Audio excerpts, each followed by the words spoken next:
Good afternoon. It is the 10th of November 2020. It's about 4:45, about 21 degrees.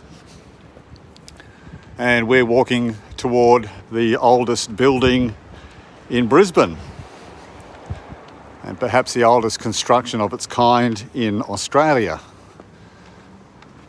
We're in Spring Hill, just coming out of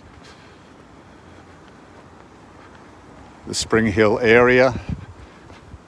Well, we're not really at this stage, but it won't be long before we can come out of the Spring Hill area and into the CBD.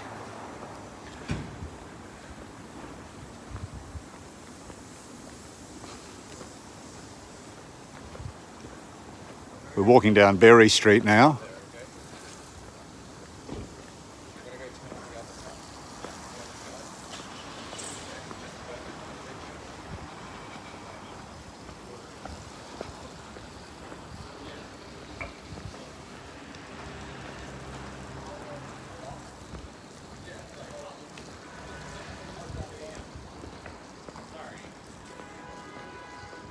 A lot of original houses down this way and really all around Spring Hill. See some original homes and workers' cottages.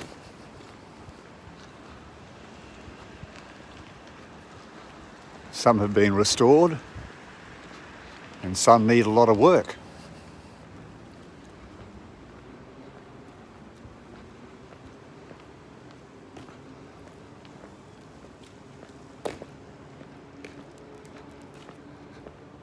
That building there on the corner with the rusted roof, wouldn't that do up nicely? You could turn that into a little restaurant perhaps, with downstairs and upstairs dining. You'd have to replace the roof though, and a few other bits and pieces, and strengthen that veranda up the top.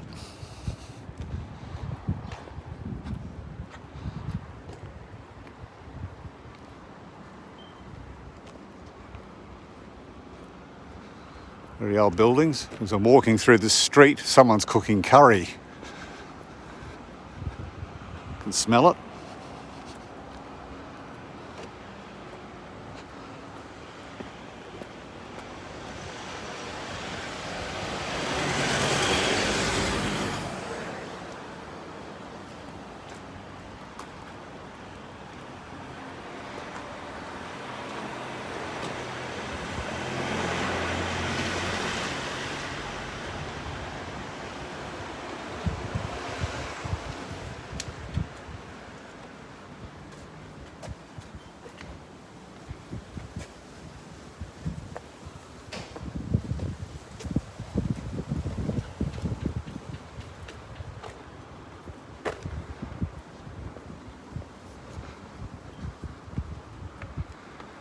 See the businesses now starting to encroach on these tiny little homes.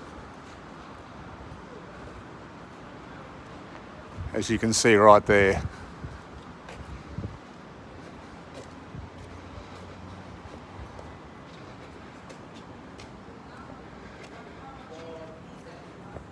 So here we are, heading up toward Wickham Tce.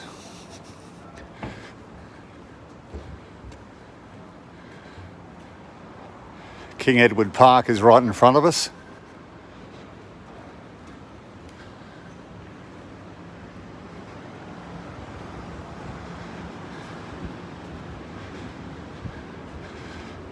There's a set of steps down to the CBD, which are famously called Jacob's Ladder.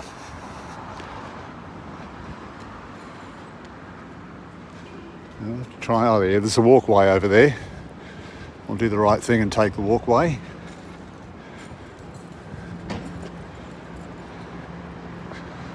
And I'm going to show you the oldest construction in Brisbane.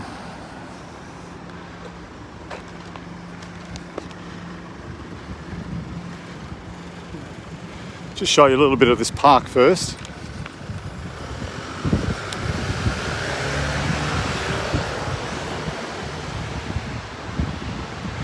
King Edward Park. named in the early part of the 20th century to honour King Edward, was reopened in 1990 as a sculpture park for works acquired by the Brisbane City Council.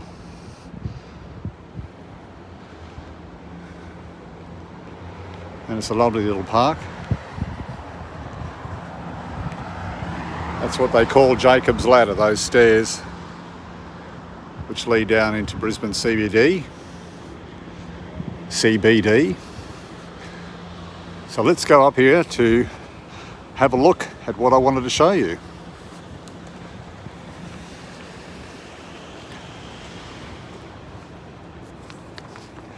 You can probably see it in the distance.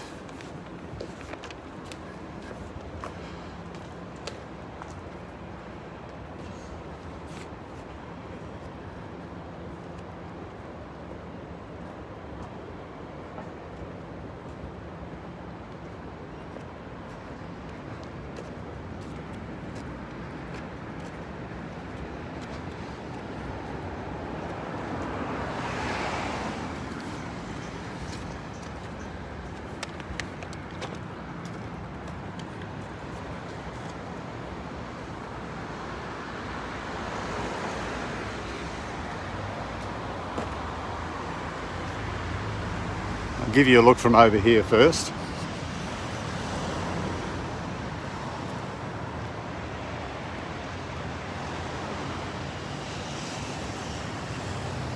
There it is.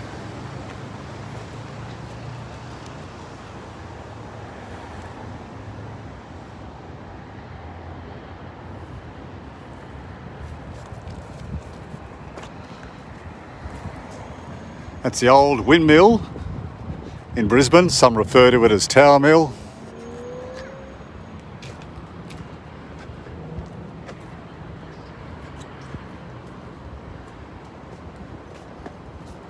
And you can see it looks like a big disc just down the bottom of that mast, if I can zoom up to it. Looks like some sort of a disc there, or a ball that used to slide down that pole and make an enormous sound which would be able to signify what time it was in Brisbane. I'll tell you more about that a little bit later.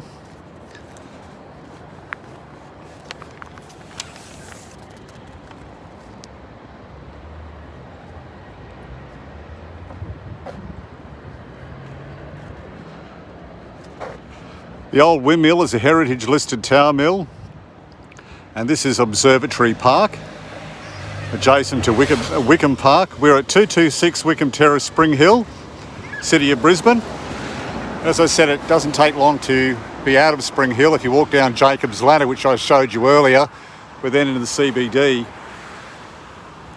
But this tower here, the Old Windmill, was built in the 1820s by convict labour in the Moreton Bay penal settlement, and is the oldest surviving building, I said in Brisbane, but not only in Brisbane but in Queensland, and could be in Australia. It was built, as I said, in the 1820s. It's also known as the Brisbane Observatory and Windmill Tower, and it was added to the Queensland Heritage Register on the 21st of October 1922. And today, of course, it's the centrepiece of Observatory Park.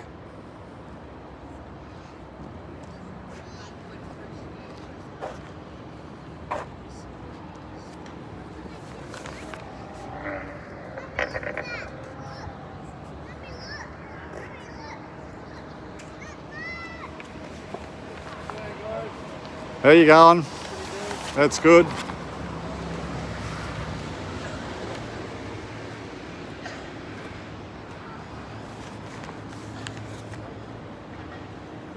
There's another view of it.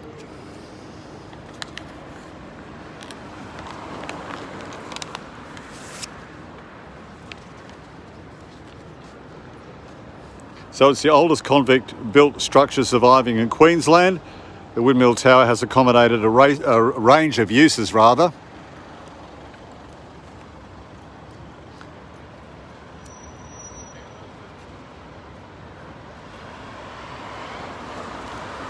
constructed in 1828 to process the wheat and corn crops of the Moreton Bay penal settlement.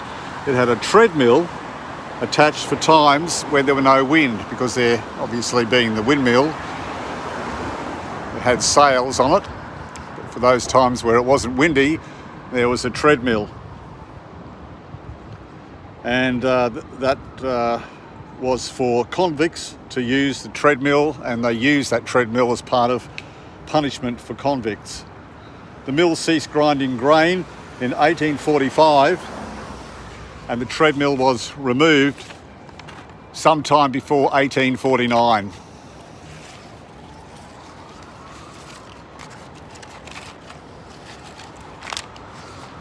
I just might be able to get up here and have a better look up the top.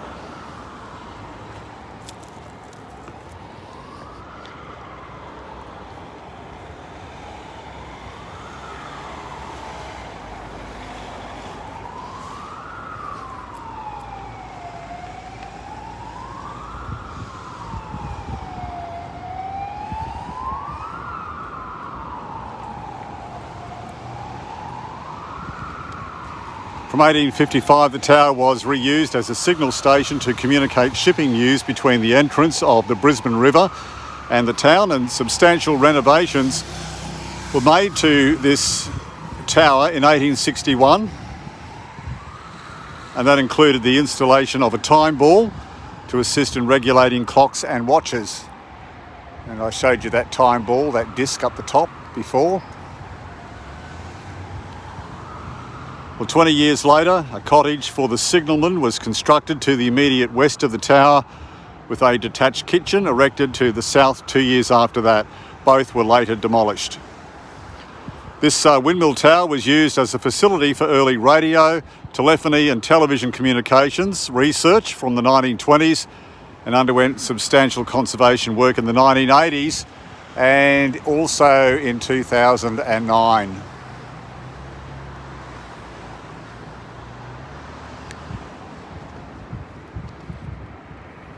In May 1825, after 8 months of occupation, at Redcliffe, the contingent of convicts, soldiers, administrators and their families comprising the Moreton Bay penal settlement relocated to the site of present-day Brisbane Central Business District. And the growing settlement was to be self-sufficient in feeding its residents by cultivating corn, also known as maize, and wheat crops at the government farm, which were then processed into meal and flour by hand mills. By 1827, with a substantial crop to process, the settlement storekeeper recommended a treadmill to be erected to grind the crop into flour. Commandant Patrick Logan indicated at this time that such a device at Brisbane town would be of service and also provide an avenue for the punishment of convicts.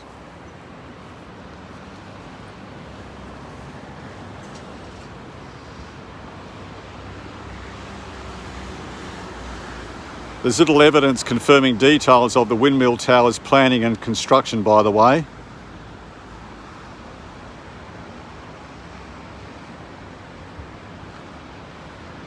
But at least we have information that in July 1828, Peter Balclark Spicer, the superintendent of convicts at the time, recorded in his diary that convicts were clearing ground for foundations for this mill and proceeded to dig a circular trench that reached bedrock and it had a circumference of approximately 9 metres or 30 feet.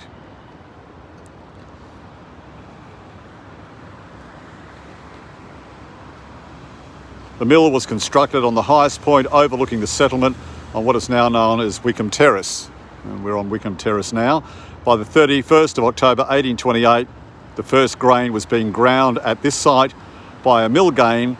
However, it is supposed that this was done by a treadmill, as the rotating cap and sails associated with the wind-powered operation of the mill weren't brought to the site until November, sometime in November. And circumstantial evidence suggests that the wind-powered grinding of the grain did not begin until December. So there were 2 pairs of millstones inside this tower, each driven independently by the treadmill and sail mechanisms. The former was located outside the tower, a shaft connecting the tread wheel and the mill cogwheels were inside.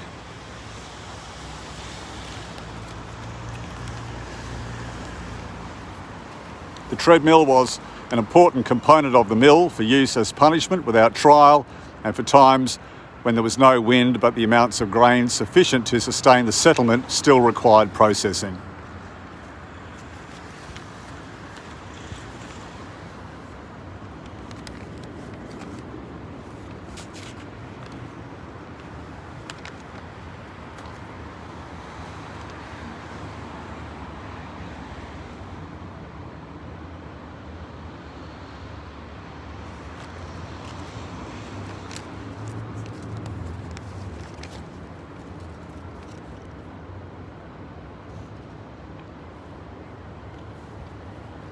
In 1855, or by 1855, Brisbane was the leading Queensland port, and it became important to establish signal stations to communicate shipping news between the entrance of the Brisbane River and the town, one of which was set up on Windmill Hill.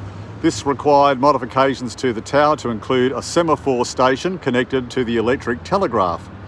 And information on ships entering the river was converted to semaphore signals using flags hoisted on a mast erected on top of this tower. The renovations on this tower were undertaken by John Petrie in October 1861 to plans by colonial architect Charles Tiffin.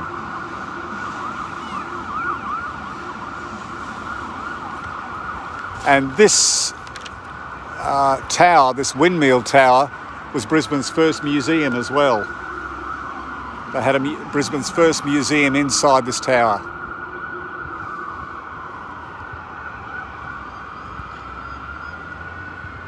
And that was in January 1862, whereby this old windmill became the first home of the newly founded Queensland Museum, serving this purpose until 1868, when other accommodation was provided in the old convict barracks or parliamentary building on Queen Street. Of course, the Queensland Museum was right next to the Ekka grounds and just down from the Royal Brisbane Women's Hospital. It's now located South Bank on the river.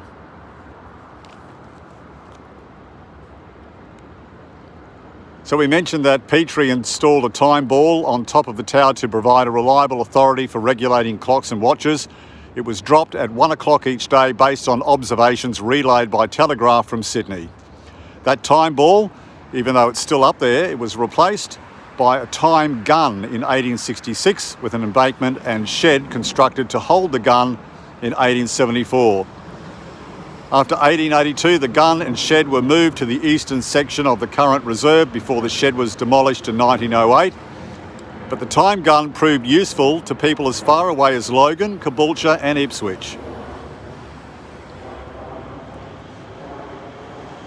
The old gun was replaced in 1888 with another before a new electronically controlled time ball was installed in 1894.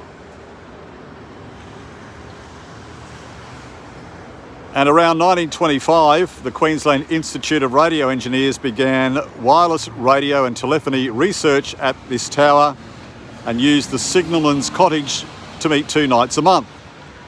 Apparatus to operate a wireless radio station was installed in 1926, and the cottage was occupied on a more regular basis in order to reduce the risk of vandalism to the tower, but fell vacant.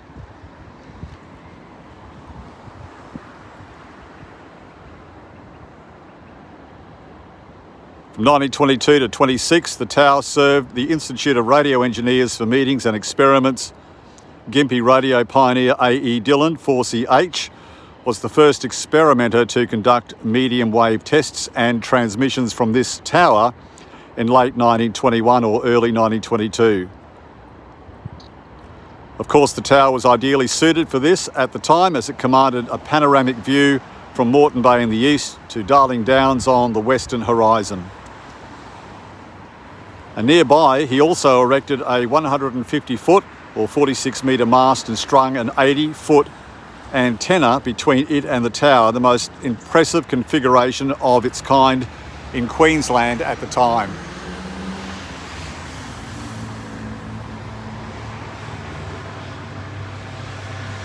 And from 1924, Thomas Elliot installed equipment in the tower to undertake cutting-edge television research. He and Alan Campbell giving a demonstration from the site in 1934, which constituted Queensland's first television broadcast. It was considered by many at the time as the most outstanding achievement thus far in the history of television in Australia. They gained a licence from the government and continued experimental broadcasting from the tower until about 1944, and during the 1930s and 40s the tower was the venue for pioneer television broadcasting.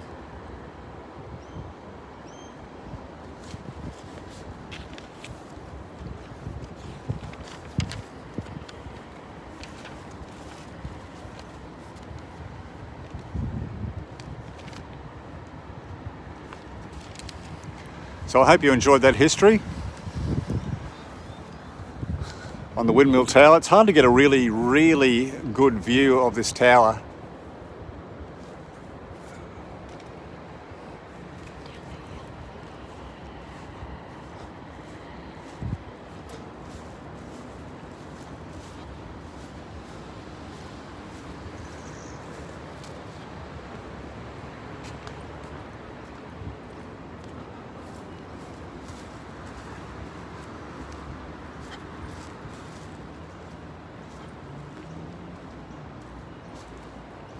If we walk further down here and then turn around, we might get a better look.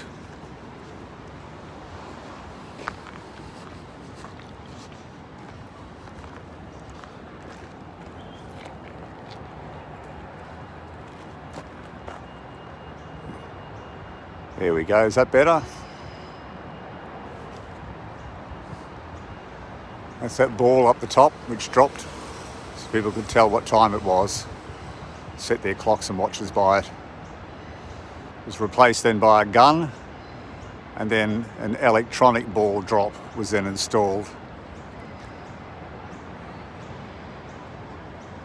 So it's had a lot of uses, that tower, from convicts on a treadmill crushing grain, till the sails were installed to do that by wind power, but when the wind did not blow, the convicts were called back in on the treadmill.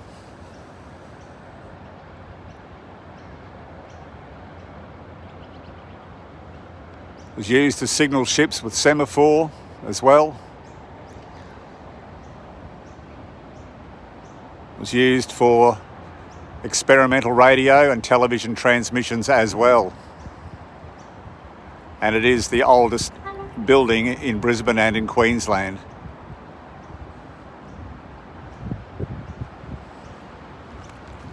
Maybe even in Australia. We'll have to look that up.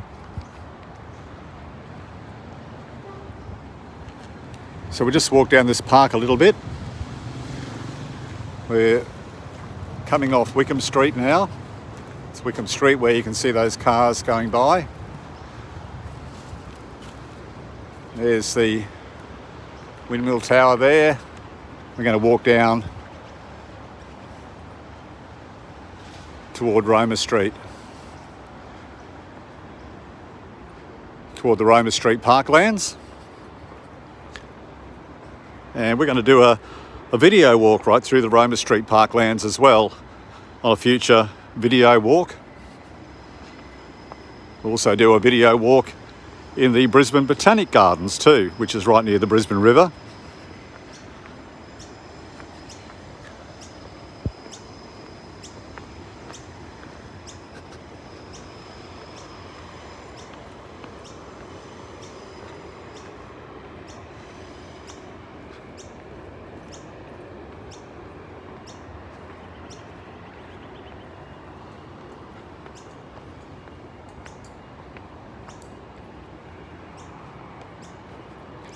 Roma Street Parklands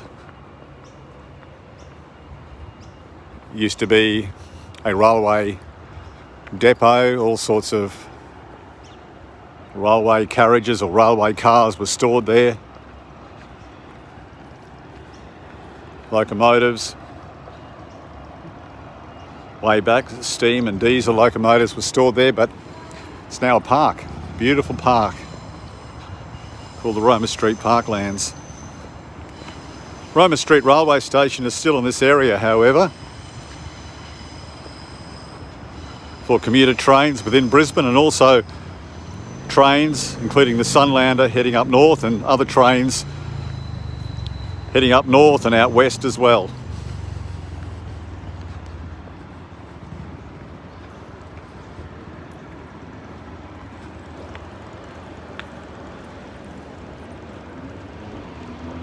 We might go down these stairs. I'm not sure if we can go the other way.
It's one of the entrances to the Roma Street Parklands.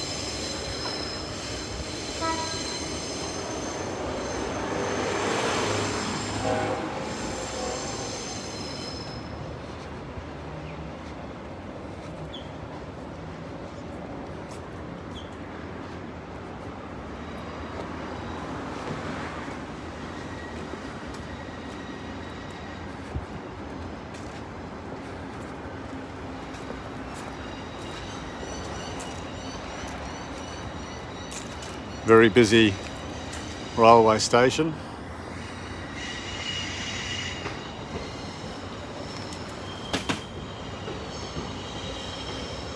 Roma Street railway station.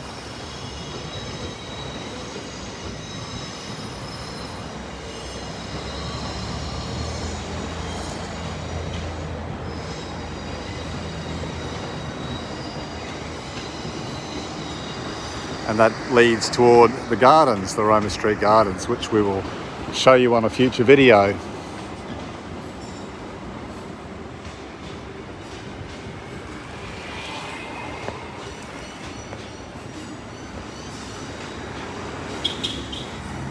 So please subscribe. I really need those subscriptions. Need over 1,000 subscribers, and then you can actually talk to me in real time as I'm walking along, and I can answer your questions in real time. And of course you can ask any questions on this video as well, and I'll get back to you. You might have a suggestion for a video walk you'd like me to do. And even when it gets to the point of me doing live streams, if you miss the live stream, it will be captured anyway as a video, and you can type in any questions at any time you like.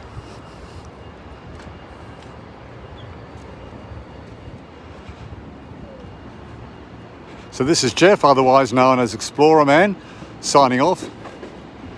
Have a wonderful day, whatever time of day it is for you. Thank you very much for watching.